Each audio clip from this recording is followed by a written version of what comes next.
Et bienvenue chers auditeurs pour ce nouvel épisode du podcast Cultiver l'harmonie en direct de ma petite voiture avant une petite séance de sport. Ça fait un moment que je n'avais pas enregistré d'épisode et j'ai pris la décision d'en enregistrer un peu plus régulièrement désormais, mais sans me mettre la pression d'en faire une fois par semaine. Juste, voilà, en fonction de l'inspiration et de ce qui se présente à moi en termes d'accompagnement, d'expérience, etc. Et là, maintenant, j'essaie d'enregistrer un peu dès que je le sens et surtout, peu importe l'endroit. Là, peut-être que vous allez entendre quelques voitures. On est sur un parking, donc comme je vous l'ai dit avant la petite séance de sport. Bref, aujourd'hui, pour reprendre un peu les épisodes et rester dans la lignée de mon compte Instagram. D'ailleurs, si vous ne me suivez pas, allez-y, Adrien Homme Harmonie. Et j'aide énormément via ce compte les hommes dans leur relation de couple. On va parler d'un sujet très très simple qui, je trouve, est vraiment absurde en réalité, mais beaucoup de gens tombent dans le piège, notre ego qui nous piège là-dessus. Je vais parler des soi-disant standards en relation, ou plutôt des exigences. Parce que je vois énormément de gens crier haut et fort qu'ils sont célibataires parce qu'aujourd'hui ils ont des standards, ils méritent un king ou une queen, ils méritent quelqu'un à la hauteur, entre guillemets, de qui ils sont, etc. Mais malheureusement pour eux, c'est un piège de l'ego que de croire que nos standards vont nous permettre de trouver la personne qui rentre exactement dans nos cases, la personne idéale. Je tiens à vous rappeler que le contraire d'idéal, c'est réaliste. Et quand on arrive à comprendre cette phrase et à la rentrer dans notre tête, on commence à se dire « Ah, peut-être qu'il faudrait un peu lâcher prise, arriver à être un peu moins carré, un peu moins strict sur les standards, entre guillemets, que l'on a. » Alors, pourquoi aujourd'hui les gens pensent qu'ils ont des standards et surtout, à quel moment en fait ils n'arrivent pas à se rendre compte que ce ne sont pas des standards, ce sont des exigences. Je pense qu'il y a énormément de choses qui font qu'aujourd'hui les gens ont très peur de se mettre en couple. Plus l'âge avance également, plus on a cette sensation qu'on sait exactement ce qu'on veut, mais en réalité, on est en train de fermer l'entonnoir des rencontres possibles et des personnes susceptibles de partager avec nous notre vie. Et plus on devient strict, plus on a nos soi-disant standards, plus on resserre la vis. Et évidemment, les expériences passées n'aident pas. Il est clair que quelqu'un qui a eu des expériences amoureuses douloureuses va avoir beaucoup de difficultés à lâcher cette notion de standard, d'exigence, pour arriver à s'ouvrir, peu importe la personne qui se présente à soi. Le souci aujourd'hui, c'est que ces soi-disant standards trahissent les gens d'une manière très simple. C'est que dès qu'ils découvrent la moindre casserole, le moindre problème, le moindre défaut chez leur date, ils partent en courant. Et ça, tous les gens que j'entends dire « Oh, moi j'ai mes standards, je veux plus ci, je veux plus ça, je veux ça. » Des gens qui ont des standards de fou. Remarquez et regardez-les. Ils sont célibataires depuis je ne sais combien de temps. Ils n'arrivent pas à trouver quelqu'un. Ils vivent constamment des émotions avec le sexe opposé dans leur relation amoureuse. C'est une cata. Parce qu'ils n'ont aucune tolérance envers les personnes qu'ils rencontrent. Et ça cache beaucoup de choses. Parce que quand on est dur avec les autres, c'est qu'en réalité, on est dur avec soi-même. Quand on est exigeant avec les autres, c'est qu'on est très exigeant envers soi-même. Quand on n'est pas capable d'accepter quelqu'un dans ses défauts, ça veut dire qu'on n'est pas capable de s'accepter soi-même dans nos défauts. Et malheureusement, je le répète, le contraire d'idéal, c'est réaliste. Vous aurez beau trouver la personne qui soi-disant correspond à tous vos standards, il va y avoir des choses qui vont vous déranger.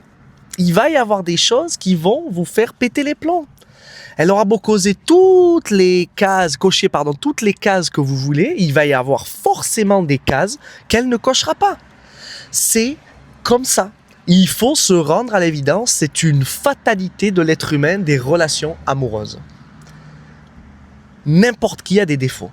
Même l'homme le plus parfait ou la femme la plus parfaite va avoir des défauts, va avoir des casseroles, va avoir des problèmes. Il va y avoir des désavantages, des conséquences négatives à dater cette personne-là. Et plus vite on se met ça dans le crâne, plus vite en fait on arrive à lâcher du lest.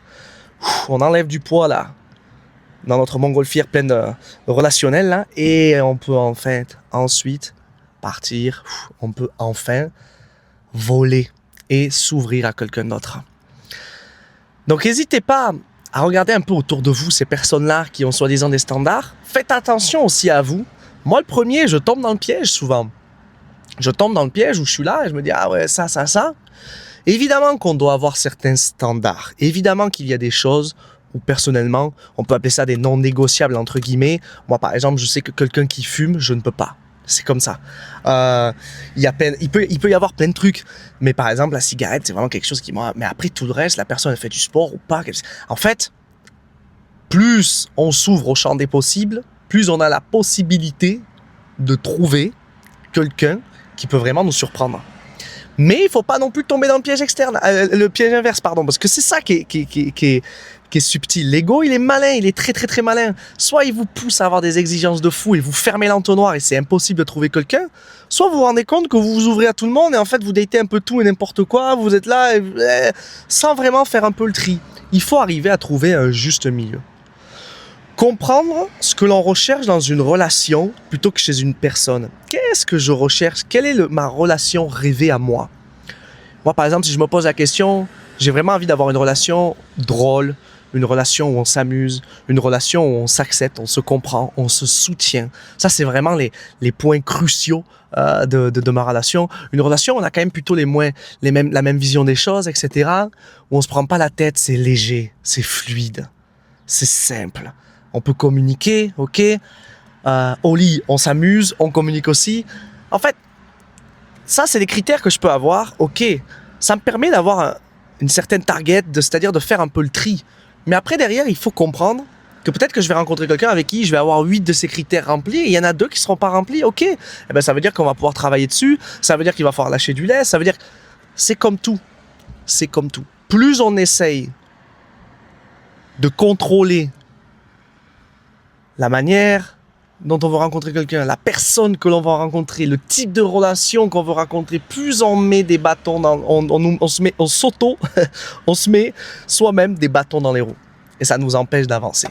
Donc il y a un juste milieu à avoir en réalité là-dessus pour s'ouvrir à quelqu'un à n'importe quelle probabilité, parce que peut-être que c'est quelqu'un qui n'est absolument pas dans vos critères qui va complètement égayer votre vie. Quelqu'un qui ne va pas du tout cocher certaines cases qui sont pour vous essentielles. Je pense honnêtement que si aujourd'hui les gens arrivaient à lâcher ça, à lâcher ces soi-disant standards, standards sur combien ma compagne ou mon compagnon il gagne financièrement, standards sur ce qu'il fait au niveau professionnel, standards sur ses passions, sur comment il s'habille, sur son comportement.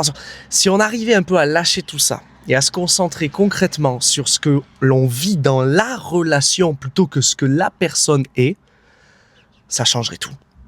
Parce qu'on arrêterait en fait de se concentrer que sur l'autre, on se concentrerait sur le nous. Est-ce que le nous me plaît là? Ok. Est-ce que je me sens bien dans ce nous-là? C'est ça le plus important. C'est pas est-ce que l'autre me plaît, est-ce que vraiment elle correspond à mes critères, est-ce qu'elle fait ce qu'elle fait, est-ce qu'elle a tout ce que je rêvais, etc., etc. Parce que forcément, ça a créé beaucoup de contrôle et d'attente, des standards, des exigences qui font qu'à la longue, soit on vit tout le temps des émotions et des relations compliquées, soit en fait on finit seul.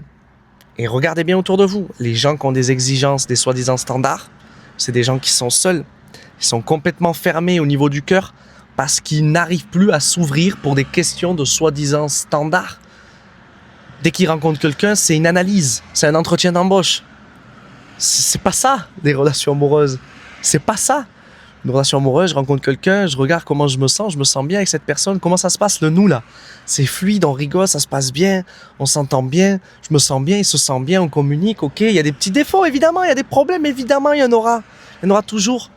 Ok, est-ce qu'on arrive à les régler ces problèmes-là? Le problème, c'est pas de savoir s'il y a des problèmes. Le problème, c'est est-ce qu'on arrive à régler les problèmes? Le problème, c'est pas les défauts, c'est est-ce qu'on arrive à les gérer nos défauts? Est-ce qu'on arrive à les accepter? Est-ce qu'on arrive à les nuancer, à les maîtriser?